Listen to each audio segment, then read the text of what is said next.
அனைவருக்கும் வணக்கம்.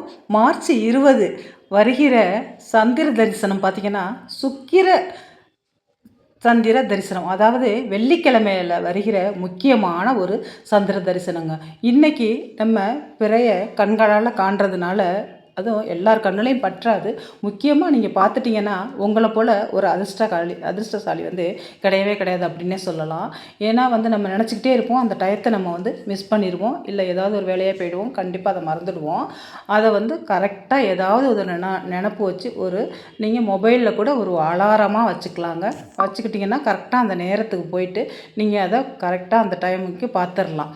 அதனால் அதுவும் முக்கியமான இந்த பங்குனி சந்திரதை அப்படிங்கிற சந்திர தரிசனத்தை பார்க்கறதுனால சந்திரனோட அனுக்கிரகமும் கிடைக்கும். வாழ்க்கை நல்ல ஒரு முன்னோற்றத்தை நோக்கி போகுங்க.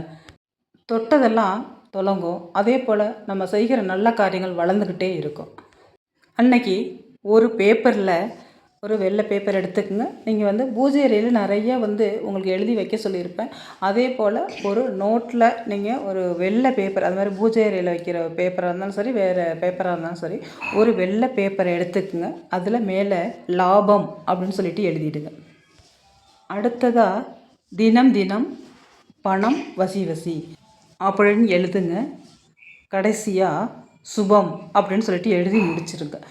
இதை எழுதுறதுனால என்ன பயன் அப்படின்னு பார்த்தீங்கன்னாக்கா, இந்த வசி வசி அப்படிங்கிறதுக்கு அவ்வளோ ஒரு பவர் இருக்குங்க. இந்த பிரபஞ்சத்தோடு சேர்த்து கண்டிப்பாக நமக்கு பணத்தை வசியம் பண்ணிய கொடுக்கக்கூடிய சக்தி இருக்குது.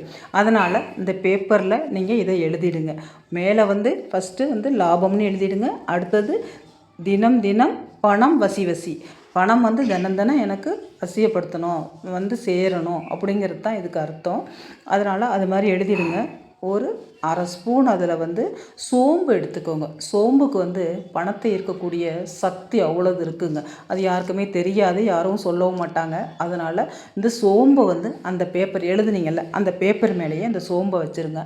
இதை அப்படி ஒரு நூலை போட்டு கட்டிடுங்க. ஒன்று பச்சை நூலாக இருக்கட்டும், இல்லை சிகப்பு நிற நூலால் கட்டிடுங்க.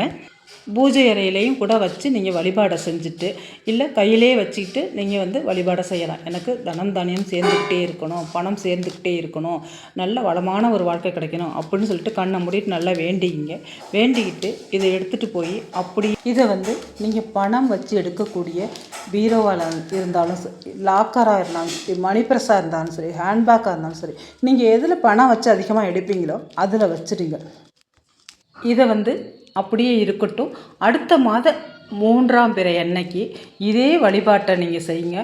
இந்த பழசை நீங்கள் எடுத்துகிட்டு போய் கால்படாத இடத்துல பேப்பரையும் போட்டுட்டு அந்த இதையும் பிரித்து தனியாக அப்படியே போடாதீங்க. கட்டின நூலை எடுத்துட்டு பிரித்து பேப்பர் தனியாக, அந்த சோம்பு தனியாக போட்டுருங்க. அதை அந்த சோம்பை ஏதாவது பறவைகள் கூட சாப்பிட்டுட்டு போகும். இல்லைன்னா நீர்நிலைகளை கூட அப்படியே போட்டுறதுனாலும் போட்டுடலாங்க. ஒவ்வொரு 3ஆம் பிறை அன்னைக்கும் சந்திர தரிசனத்தை பார்க்க முடிஞ்சால் பார்த்துட்டு இந்த எளிய வழிபாட்டு முறையை நீங்கள் செய்கிறதுனால பணம் மிகப்பெரிய அளவில் உங்களுக்கு தொழிலில் முன்னேற்றம் ஏற்படலாம், இல்லை சம்பள உயர்வு ஏற்படலாம், இல்லை புதுசாக ஒரு வேலை கிடைக்கலாம். அதுபோல் உங்களுக்கு ஏதாவது ஒரு ரூபத்தில் நல்ல பிரம்மாண்டமான ஒரு வாழ்க்கை உங்களுக்கு கிடைக்கும். பிரம்மாண்டமான சக்தி உங்களுக்கு ஏற்படும். மிஸ் பண்ணிடாமல் இந்த மார்ச் 20 வெள்ளிக்கிழமை அன்னைக்கு இந்த சிறிய எளிய பரிகாரத்தை இந்த 3ஆம் பிறை, அதாவது சந்திர தரிசனத்தன்னைக்கு கண்டிப்பாக செஞ்சுட்டு வாங்க. லைக் பண்ணுங்கள், உங்கள் ஃப்ரெண்ட்ஸ் அண்ட் ரிலேஷனுக்கு ஷேர் பண்ணுங்கள். இந்த வீடியோ பார்த்த அனைத்து நல்லுள்ளங்களுக்கும் நன்றி.